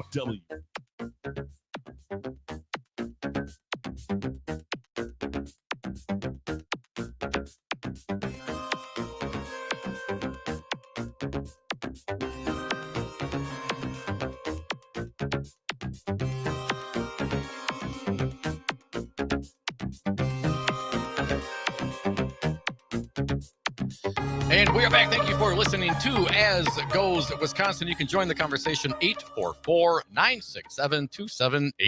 Dominic Salvia, along with me, Jane Matnair, and Greg Bach on the board. Thank you so much for joining us while Kristen is on maternity leave. No baby news yet, so everyone calm down. We are taking your calls, though, as Dom said, at 844-967-2789. Mark from the SAC is joining us. Good morning, Mark. What do you want to say? Hey, Mark. Good morning, guys. Yeah, we're talking about Kristen Walker not having the facts on her way. It occurred to me that maybe for some of our callers that we should just have a fact sheet there to call them out, because usually it's CJ and Gary both bring up the same tired canards that are just provably false, and we should just have a little cheat sheet there and say that, well, that's wrong, and just read out the facts to them there. And did you guys catch Trump's continuing to felonize that when you went out to try to buy a gun and and under the FF, or there's a 4473 that if you're indicted for a felony, you can't buy a weapon, and that of interest, and Don will find this of interest, that Lauren Boebert, I wonder what was in her vape cartridge, because under the I think it's one of the questions 21, I think it's F, that says that despite the fact that marijuana might be legal in your state, it's still a federal law against it, so you can't buy a firearm if you're imbibing in marijuana. That so I just wonder if Lauren Boebert is going to be charged with a felony there too. That it's because they're going after Hunter Biden. Right, that, right. It's a legitimate point. Violated the law. Yeah, it's a legitimate point, Mark. Thank you for the call. I was just in Denver. I just got back yesterday. And I was literally right up the street from the infamous event. Yes, the theater. Yes, the theater, the Beetlejuice. I'm like, come on, and Lauren Boebert, she's taking in the arts. She's so cultured. She's so cultured. She is. Yeah, there are so many aspects of that story that just make me howl. I know it is unbelievable. Yeah, even just trying to wrap your brain around it. 844-967-2789. But I mean, come on, really? I mean, the groping, the heavy petting. I mean, what do you want to call it? Your freedom, Dom. It's called freedom. Okay. And did you hear her excuse for it? I think it was on a Fox show, most likely. And she said, well, I haven't been in the dating scene for 20 years. They didn't have infrared cameras back then. So it wasn't, I was on a first date and I let him stick his hand down my shirt and I might have been north of his knees myself. It wasn't, that was a mistake to do that. Right. It was, I didn't realize they have infrared cameras now and can see us groping each other in the dark. And the blatant lying. You know what I mean? And again, I don't, the whole grooming thing and all these Republicans, and then they go do all the family values guy. And then the one Republican apparently in his divorce papers, he is having an affair with his lobbyist mistress and he has kids and whatever. Oh, I'm the family guy.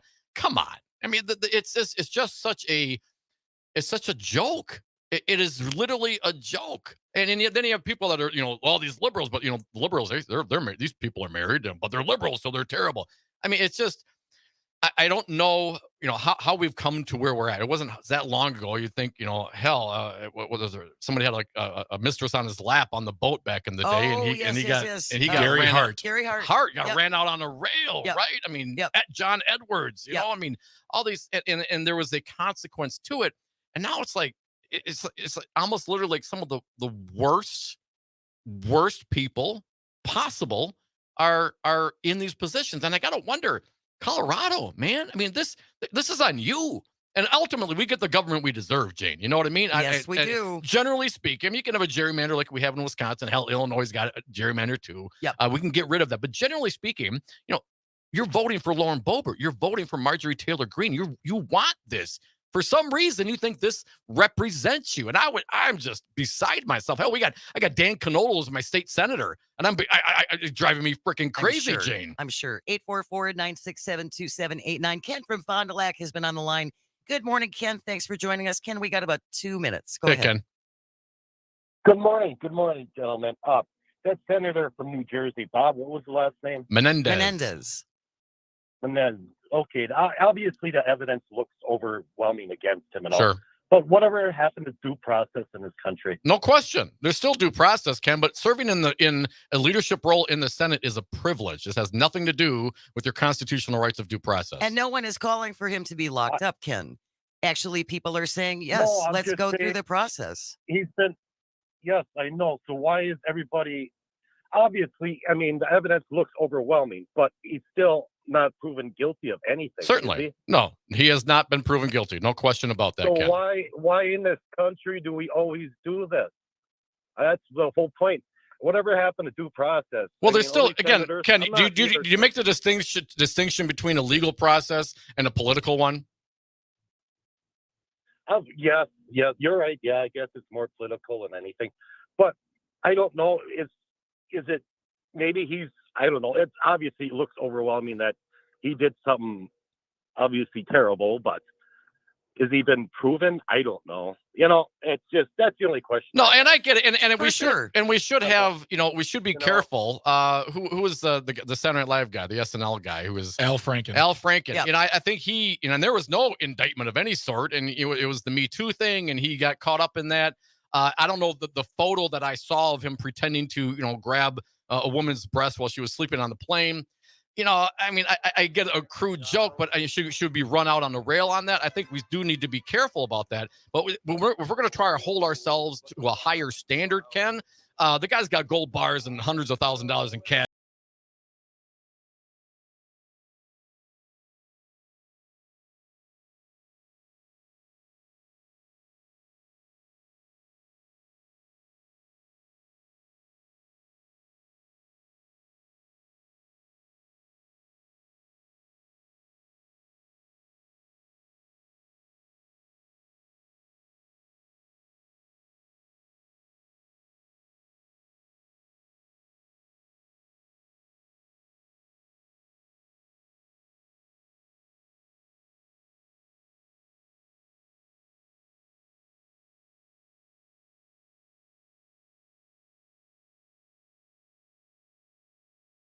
The Earl Ingram Show, weekday mornings from 8 till 10 on The Shaw, 540 AM and 101.1 FM WAUK. CBS News brief. President Biden will walk the picket line today with striking auto workers in Michigan. CBS's Nancy Cordes. He's going to be spending a few hours on the ground. The case they're clearly making is that he's on the side of the workers. In Washington, correspondent Scott McFarland has the latest on the looming government shutdown, a bipartisan move in the Senate. There's going to be a push comes to shove over whether Kevin McCarthy allows Democratic votes to keep the government open. What the Senate's doing speeds that process up. Might put him on the line as early as tomorrow. Hunter Biden is suing Rudy Giuliani and another attorney, claiming they illegally accessed personal information from his laptop. The lawsuit accuses them of spending an extraordinary amount of time and obsessing over the data. The lawsuit claims some of the data was tampered with, manipulated, and altered. CBS's Graham Cates. JP Morgan Chase agreeing to pay $75 million to the Virgin Islands to settle claims tied to Jeffrey Epstein. CBS News Brief. I'm Steve Kathan. Your home for local news, weather, and sports across the airwaves and always streaming on the Civic Media app. With news on WAUK The Shaw, I'm Stuart J. Waddles. Avoid entering Lake Michigan today as a beach hazard statement is in effect until tonight. It impacts Lake Michigan beaches spanning from Sheboygan to Kenosha. Expect waves from 3 to 6 feet and dangerous currents. The statement mentions Bradford Beach in Milwaukee, North Beach in Racine, and Southport Park Beach in Kenosha as areas of concern. The woman accused of admitting to food stamp fraud on Judge Judy's TV show is set to stand trial in Milwaukee. Pete Schwaba has more. A judge ruled there is sufficient evidence against 41-year-old Katrina Weems. She's facing charges for selling her food share benefits, a confession she made during the Judy Justice program. Her friend Javala Elam is also facing felony charges in connection with the case, but she skipped her court date last month, resulting in a felony warrant for her arrest. With news on WAUK The Shaw, I'm Stuart J. Waddles. Hey, this is Matt from Design Garden. Remember when the internet was new? Back then, you had to leave your house to start a business. Companies used to pay programmers bags of cash to get online. Now, small businesses can get online with a Facebook business page, or Squarespace, or Google My Business, or WordPress. But which tools should you use? Can you afford to go down the wrong path? Design Garden uses modern tools to build your website the right way. Find us online at design.garden. Again, that's design.garden. As an emergency medical technician, I hope motorists can remember these 4 life-saving words. Buckle up, phones down. It means wear a seatbelt, every seat, every trip. And when driving, stay focused on the road ahead. Protect yourself, spare your family, and emergency responders from needless trauma. Do your part to help us move towards 0 deaths on Wisconsin roads. A safety message sponsored by the U.S. and Wisconsin DOTs. RPG came through the belly of the aircraft. We don't talk about the female combat wounded. These are our daughters and our sisters and our mothers. Wounded Warrior Project came into my life and taught me how to stand back up and get back in the fight. The truth is, I think we all have this strength inside of us, but until you're tested, you just don't know it's there. See how Wounded Warrior Project empowers women veterans like Beth by visiting woundedwarriorproject.org/empowerwomenvets. You are listening to your local Civic Media radio station on air. Thank you. Did you know we are always streaming on TuneIn and the Civic Media app too? And if you miss a show or game, find it wherever you get your podcasts or on our website, civicmedia.us.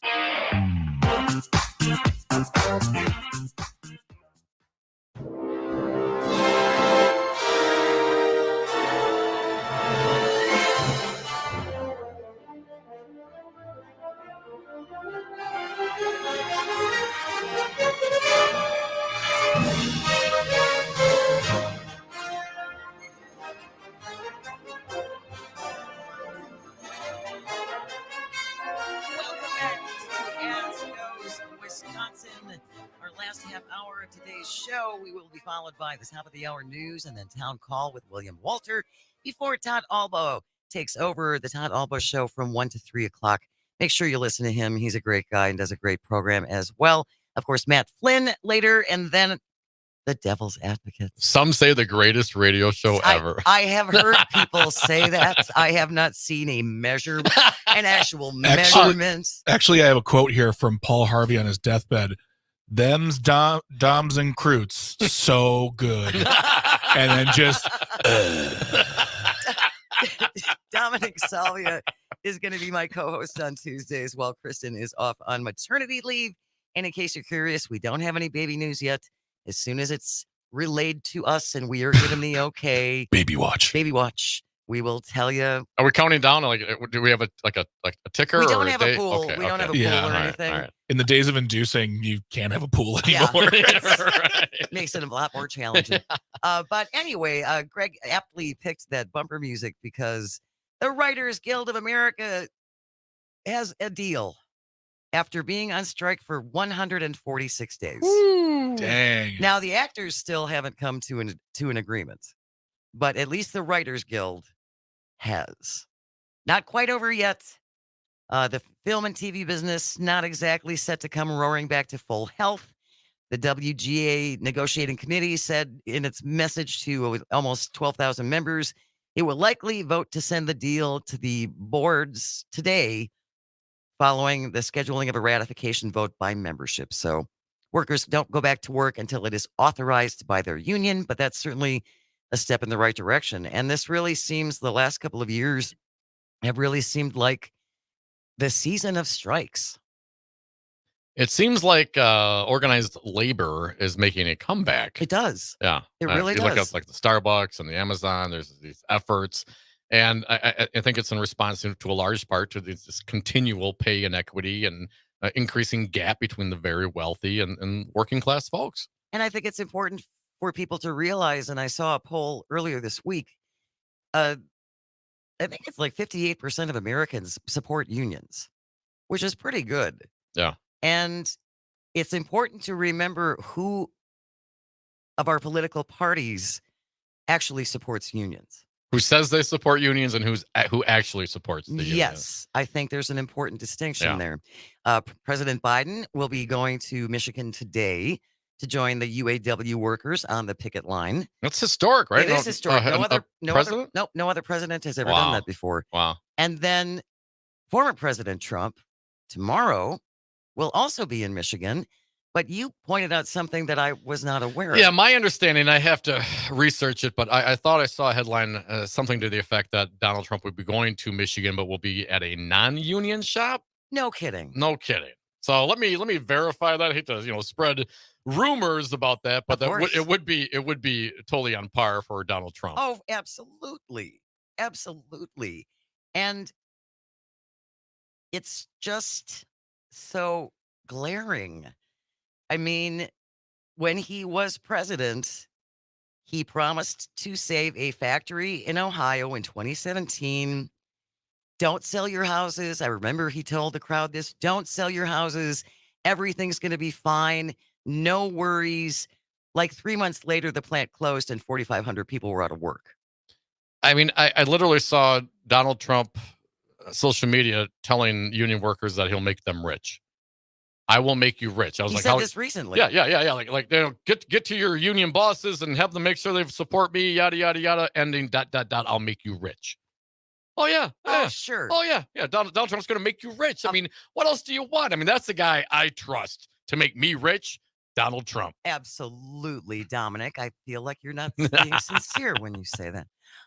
The other thing as well, I mean, Nikki Haley has come out. Tim Scott have both come out, and they're both Republican nominees for the presidency. Unions are bad. Tim Scott said, if you strike, you get fired. And I believe it was Nikki Haley who said, well, this is what happens when you give powers to the unions. They come and they ask for things. They do not. You don't give power to the unions. The unions, they earned that power through, negotiation. And I just really... come on. I mean, 8-hour workday, the weekends. I mean, think about all the things, of course, unions, and I got to be honest, have brought to us. In my entire life, I've never thought about it. I always thought I'd be the management side. I'm going to be rich. You know what I mean? I'm going to be rich, baby. Baby. Baby. I said baby. I'm going to be rich, baby. Good work, Tom. It's not noon yet. But the reality is most people aren't going to be, multimillionaires. No. I mean, that's just the bell curve of what it is. And I don't think most people's expectation is that they're going to be multimillionaires. You might hope so, but I think most people want a nice home in a nice neighborhood with a car, safety, security, a roof over the head, right, food in their belly. Yes, it's not like we're looking for our third house in France, like some. I do have information on President Trump's or Trump, whatever. Former president. Thank you. Sorry about that. My tongue's burning. Trump is expected to address around 500 former or current union members tomorrow. 500 former or current. Yep. Okay, so we'll have to dig a little deeper into that. Thank you, Greg. You're welcome. Again, I just think there's a fundamental difference on how the parties view the workers. And isn't there one of their favorite presidents, Ronald Reagan, whose big thing was the air traffic controllers strike and breaking unions, and that was going to be the best thing. And I've never belonged to a union. I'm sure, and I know there were problems with unions, and there were shady things that happened in some of those instances. But here's the thing on that though, Jane. Anytime you get a group of people together, you have the potential for that kind of corruption. I don't care if it's Congress, if it's a union, if it's the Catholic Church. You get enough people. There is the potential for all human beings in every endeavor, in every situation, to engage in some sort of corruption to try to pad their pockets or whatever the case may be. True. So just because it happened to be in the union back then, and they made a movie about it, and Jimmy Hoffa and yada yada, yeah, okay. But I mean, let's talk about arms dealer. You know what I mean? Let's talk about other industries as well. I mean, let's just be realistic. And then the other side is true representation at the table. There, at the end of the day, there's more working people, there's more everyday folks than there are of the elite. Back in the day, they used to tar and feather the factory owners. Yep. We don't want to do that now. We don't want that. We want to be able to engage, negotiate, and work for a fair shot, man. That's all we're looking for. And when you have this I don't know, I think some of it's kind of religious based. I think some of these folks think that God wants them to be rich, and the more wealth you have, the more favor you have from God, the more blessed you are. And I think it's a very strange dynamic, and I think it's very dangerous. But at the end of the day, there's more of us, just like in society and in voting. There's more of us who want to engage in civil discourse and self-governance than want to be dictators. I believe that. I think that that's my I truly believe that in this country. So when we are a majority that are treated like a minority, that's where that the friction comes in. Look at the gerrymandering things. You know what I mean? And to address the grievances of labor or whatever the case may be, you want to sit down at the table. You don't want to tar and feather people. You know what I mean? It's kind of counterproductive. I mean, it is. It's an old school thought. But think about, child labor laws, and think of all the. Come on. They used to lock workers in the factories. Think about that. Management would lock their workers in the factories so they couldn't died get out because they couldn't get out during the fire. Yes. And now we have one political party who wants to roll back some of those child labor laws because gosh knows we need those kids cutting up cows, Dom. Yes, we need the 14-year-old bartenders because that's a great idea. Exactly. We have a clip from Tim Gerner, who is the Gerner Group founder. And I found this really, really enlightening as far as how some people view the working class. So he talked about this about a month ago, telling the Financial Review Property Summit that workers have become arrogant since COVID. And it's time we kill that attitude. I think the problem that we've had is that we have people decided they didn't really want to work so much anymore through COVID, and that has had a massive issue on productivity. Tradies have definitely pulled back on productivity. They have been paid a lot to do not too much in the last few years, and we need to see that change. We need to see unemployment rise. Unemployment has to jump 40-50%, in my view. We need to see pain in the economy. We need to remind people that they work for the employer, not the other way around. There's been a systematic change where employees feel the employer is extremely lucky to have them. The dynamic that has to change, we've got to kill that attitude, and that has to come through hurting the economy, which is what the whole global, the world is trying to do. The governments around the world are trying to increase unemployment to get that to some sort of normality. And we're seeing it. I think every employer now is seeing it. There is definitely massive layoffs going off. People might not be talking about it, but people are definitely laying people off, and we're starting to see less arrogance in the employment market, and that has to continue because that will cascade across the those arrogant workers, Dominic. How dare they? Those arrogant workers. We need to bring some pain back to the economy because they actually felt like they had value for the first time in, I don't know, 2 decades. We need to punish them. Yes, we need to punish them to make sure they understand that the employers are the important ones. Aren't you lucky to be working for me? Yes. Aren't you lucky? How ironic, being paid a lot not to do too much. One would argue that perhaps this gentleman is being paid a lot to not do too much. I think you might have a point there. You know what I'm saying? Yeah. I mean, he couldn't be replaced. Everybody's replaceable. Yes. At the end of the day, I don't care how smart you are. I mean, Steve Jobs, he died. Apple still continues on. You know what I mean? Yes. But the arrogance. You talk about the arrogance of the workers. What about the arrogance of this guy? I mean, do you actually hear yourself? You want to whip them into shape? You want to punish them? I mean, so what? You think the beatings won't stop until morale improves? I mean, what kind of a management philosophy is this? 844-967-2789, 844-96-PARTY. You can call and or text. Isn't that just indicative, though, of the people he hangs around with? Because you wouldn't go into a group of strangers and say, we need to bring some pain back into the economy. Right. You pretty much know that the group you are addressing with this agrees with you. And that if you have solidarity and all those workers, whoever worked for him, if they all just stood up, stopped one day, good luck. Yeah. Good luck being one CEO. You're going to have to fire, thousands of people, perhaps? I don't know how many people, whatever his deal is. Now you're going to be the guy to go and hire everybody? Okay, go. Have at it. Go. Have at it. To a texter in the 414, that was Tim Gurner of the Gurner Group. He is an Australian businessman who was speaking. Someone was asking us to repeat that, and there you go. It's Tim Gurner of the Gurner Group. You can find that clip everywhere online. He looks like an Australian Gordon Gekko. He really does. That's a really good description of him. Yes, Tim Gurner addressing the Financial Review Property Summit. We need some more pain in the economy. Then life will be good. Well, at least for me. Well, and it seems to be pretty consistent throughout.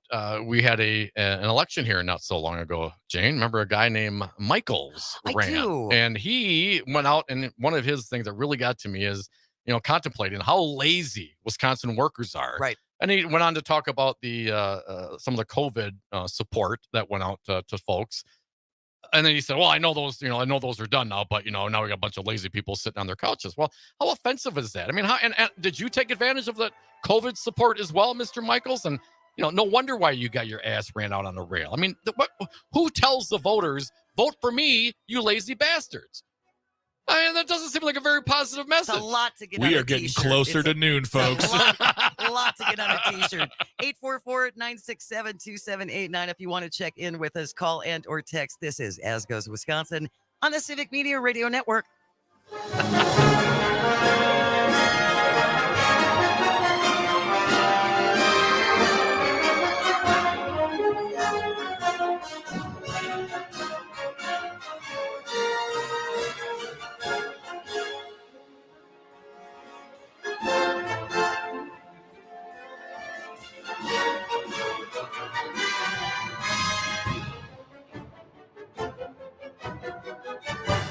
Direct from the Dairy State, it's Sharp Cheddar Weekends, a 3-hour block of Wisconsin-produced radio, Saturdays and Sundays from 11 a.m. till 2 p.m., featuring Raised in Wisco with Joe Clayfish and Danielle Fairman, The Cripes Cast with Charlie Behrens, and Under the Helmet with the Gravedigger, Gilbert Brown. You can enjoy it by the slice or enjoy the whole darn thing. Sharp Cheddar Weekends is radio so fresh, it squeaks. Listen in on the Civic Media Station or on the app. As Goes Wisconsin with Kristen Broad. I didn't realize that Tucker Carlson's hemorrhaging viewers. And I heard yesterday someone was like, oh yeah, no one's actually watching it anymore. I was like, oh, yeah, that doesn't really surprise me. It's kind of like Threads. it was a thing for about 5 minutes. Week. Everyone was excited and then they moved on. Wow, it's like Scott Walker's presidential campaign. It's a big deal for about a week. As Goes Wisconsin with host Kristen Bry. Weekdays 10 till noon on your local Civic Media radio station and on the Civic Media app. Radio keeps your community informed, entertained, and connected. It's what we're all about at the Civic Media network of local radio stations. We're having fun and moving fast to preserve hometown radio across Wisconsin. This includes a commitment to news. Now we want to invite you to join Civic Media's exclusive Facebook group, Wisconsin Breaking News. It's a place to share your community's news and chat with others from across the state about it. Join the Facebook group Wisconsin Breaking News today. It's the perfect companion to your local Civic Media radio station.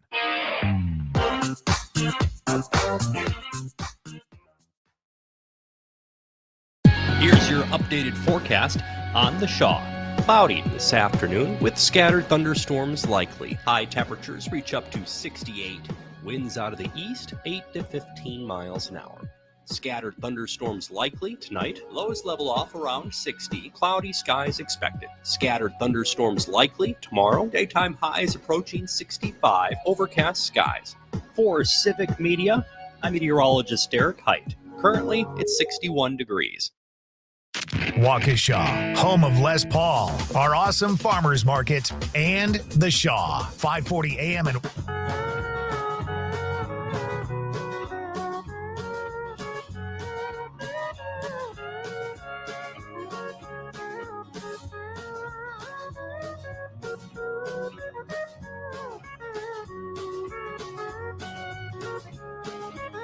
I don't drink white wine. And we are back. Thank you for listening to As Goes Wisconsin, our last segment of the day. If you got something to say, hit us up right now on the phones at 844-967-2789. Jane, before we get back to the phones, I found the quote from Donald Trump regarding making the union members rich. Oh, good. Here's just part of it. Most of it's in all caps, so you can use your imagination. Quote, talking about Biden. This is Trump. He is destroying our country and likewise destroying the United Auto Workers when he slowly walks to pretend he is a picket. Remember, he wants to take your jobs away and give them to China and other foreign countries. Turn your back on this corrupt and highly incompetent president, by far the worst in the history of the United States, and shout out to your union leadership to endorse Donald J. Trump. I will keep your jobs and make you rich. 3 exclamation points. You know, Dom, I just gotta say, I've never seen Donald Trump be that excited about anything ever. Terrible 0 out of 10 impression. 844-967-2789. 844-96 Party if you want to check in. Should workers be grateful they have an employer, and the employer doesn't need to be grateful for the workers? We have Matt from Madison on the phone. Good morning, Matt. What do you think? Hey, Matt.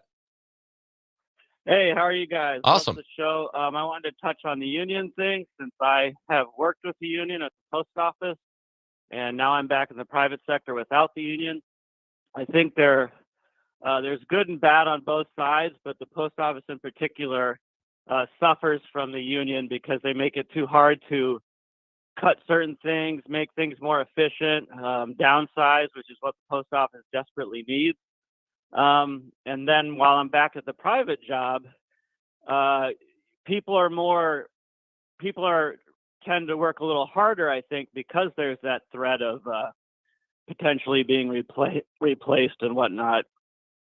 So I'm a little iffy on both. And with the GM stuff and the automakers, I mean, Tesla is now worth more than all of them combined. So they see that pressure. And I think the workers are asking for quite a lot, considering the pressures those companies are under. So that's my opinion. And thanks for the time. Absolutely. Thank you so much, Matt. Really appreciate the call. And I think you make a good point. There are certainly disadvantages to having a union if you can't get rid of people who are incompetent, or it becomes more difficult. It's more difficult, sure. To fire people who are incompetent. And I'm not saying that unions are a panacea for everything, but it's my understanding, at least as far as the UAW strike goes, they made a whole bunch of concessions within the last decade that they've never gotten back. And it's not like maybe Tesla, okay, is far above everyone else as far as the automakers making money, but these have all been profitable companies.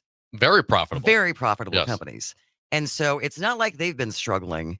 And certainly their CEOs haven't been struggling. Some of those companies benefiting from our tax money. And thank you very much. And Tesla, Elon Musk, certainly one of those folks. So, there's no doubt in any sort of situation you're going to have positives or negatives. The question is, what outweighs the other? And I think certainly organization to have people that sit down at the negotiating table and talk about the benefits and your compensation is worthy versus someone relying on someone to be benevolent in their attitude and I will graciously give you X, Y, or Z. If you look at any of the major accomplishments we have had as a society over the last 100 years of unions, nothing is given. Nothing is given. You got to fight for all of it. child labor. Oh, we can't have that. Well, those kids, they got those nice, those little fingers. They do really well when in the shops. I mean, they can fix getting those machines. You know what I'm saying? Yep. Oh, I mean, what 8-hour work days? Oh, come on, man. We got all this stuff to. I mean, if you only work 8 hours, we could only make so much money. We're gonna have to hire more people. I can't do that. Vacation, family leave. You know what I'm saying? Everything is always a battle because most of the, if you're talking about your traditional kind of stereotypical, Simpsons character, I'd give it all away for just a little bit more, Jane. They're not giving you squat. You got to go and you got to fight for it. Absolutely. Absolutely. This is why we have to have some environmental protections because companies, shockingly, cannot always be counted upon to do the right thing. Well, we can't just dump it in the river? It's gone. When it comes to hazardous waste and things like that. Yeah. I would love to believe that we lived in a society where we could self-govern ourselves on what is right and just. That's not it. Yeah. That's not where we are. And that's why we need some of these protections. And like you said, Dom, 8-hour work days, weekends, not being locked into your place of business so you can't get out in case of a fire. Little things like that. Little things like that. Little teeny things. And I do get it. Some of the concerns for the workers are the electric vehicles. They take less parts. So there's going to be some attrition. There's going to be as industries evolve and change. Right. But I would also say, well, I mean, certainly when the backhoe came out, you replaced 100 diggers with the backhoe. Well, certainly those who are in the union of the diggers want to, keep those backhoes out, but you have to adjust for that. So there's always a balancing act. Right. But I tell you what, no matter what, and looking at the course of history, I will always bet on the working folks instead of the corporate ownership. 844-967-2789. We got about 2 minutes left. Steve from Cudahy, thanks so much for joining us. What do you want to say? Hey, Steve. Hello, Steve. Go ahead. There you go. Hey, Steve. Hi, I agree with you guys wholeheartedly. I just have 3 quick comments. Remember Foxconn, where you guys made previous comments about worker safety? They had everywhere they went into the Far East Asia market, they'd have to put suicide nets on top of their buildings because the workers would jump off. That's number one. They'd have some slaughterhouses in Iowa to make it kosher that they got caught. This is recently now. This isn't John Updike, The Jungle, and turn of the century. This is just recently where to make a kosher slaughterhouse, they got caught chain linking or chain locking, whatever, the doors so the people couldn't stop working and leave home. The next thing is with Jack Welch, the great so-called innovator of business, who would have the quote by saying, if I could just put all these companies on barges and go from country to country just to deplete everything they got and without any regulation to go from each country, strip them blindly and then go to the next. The other one is Steve, we're right up against the clock, Steve. I'm sorry. We got about 30 seconds left to go. Thank you so much for calling. Thank you everyone who called in today, who texted. Kristen is on maternity leave. Greg and I will be back tomorrow. We hope you will join us as well. Dominic Salvia, it's been such a joy. He will be back next Tuesday. Stay close for the news and town call coming up next. This is As Goes Wisconsin on the Civic Media Radio Network. Have a great day.